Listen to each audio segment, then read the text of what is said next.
Welcome dear students. आज की इस वीडियो में हम लोग सीखेंगे कि ये जो दशमलव वाला संख्या है इसको पी बाई क्यू के रूप में, मतलब बट्टा के रूप में, भिन्न के रूप में, जिसे हम लोग परिमेय संख्या के रूप में भी कहते हैं, उसमें कैसे व्यक्त करें, कैसे बदलें। तो आइए बिना देरी किए हुए वीडियो को शुरू करते हैं। देखिए, हमें ये जो संख्या है इसको बदलना है पी बाई क्यू के रूप में।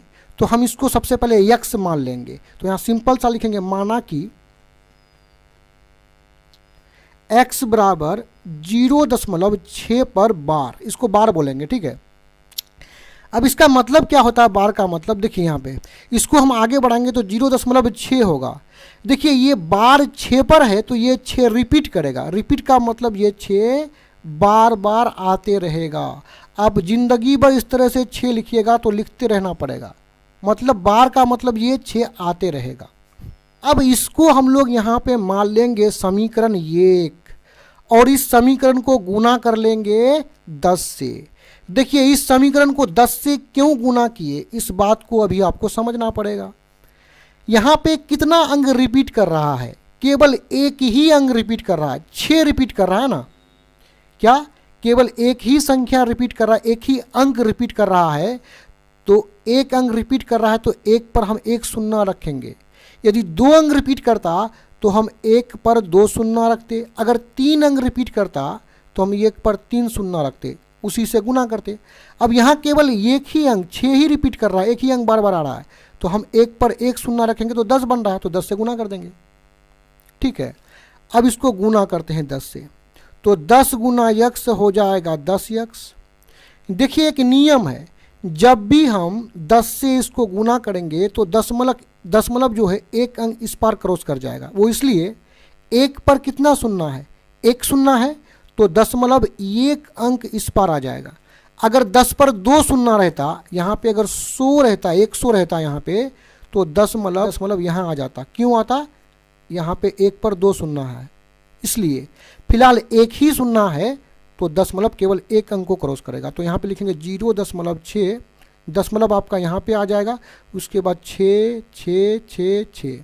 इसको हम आगे बढ़ा सकते हैं और लिख सकते हैं 10 यक्स बराबर, आगे में 0 का कोई वैल्यू नहीं होता है तो हम इसको लिख देंगे केवल 6। आगे में 0 नहीं लिखेंगे, 6 6, यहाँ पे डॉट डॉट होगा, चलते रहेगा ये 6 6 6, डॉट डॉट कर लेंगे और इसको मान लेंगे समीकरण 2। अब हम क्या करेंगे? देखिए मेरे पास 2 समीकरण है, समीकरण 1 यहाँ पर है, समीकरण 2 यहाँ पर है। तो ये है बड़ा समीकरण, क्योंकि यहाँ पे 10 यक्स और यहाँ पे यक्स है, ये छोटा समीकरण है।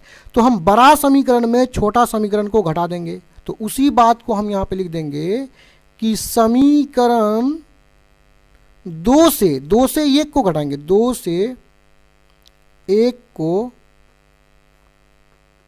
घटाने पर, तो आइए घटाते हैं नीचे। पहला समीकरण को ले लेंगे, बड़ा समीकरण को ऊपर में, ये जो समीकरण 2 है,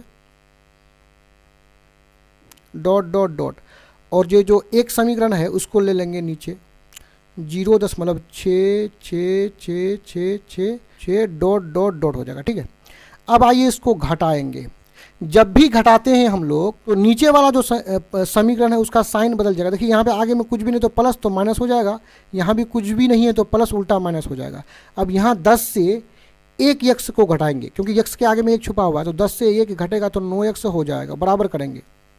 देखिए यहाँ पे, देखिए यहाँ 6 से 6 घटेगा तो 0, डॉट डॉट का मतलब ये 6 हम यहाँ भी बना सकते हैं, यानी इधर पूरा क्या है 6 6, तो 6 6 के साथ घट करके ये पूरा इधर 0 आ जाएगा, ठीक। उसके बाद दशमलव के नीचे दशमलव लिखेंगे और 6 से 0 घटेगा तो कितना बचेगा? 6 बचेगा, ये 6.00 बच रहा है इधर।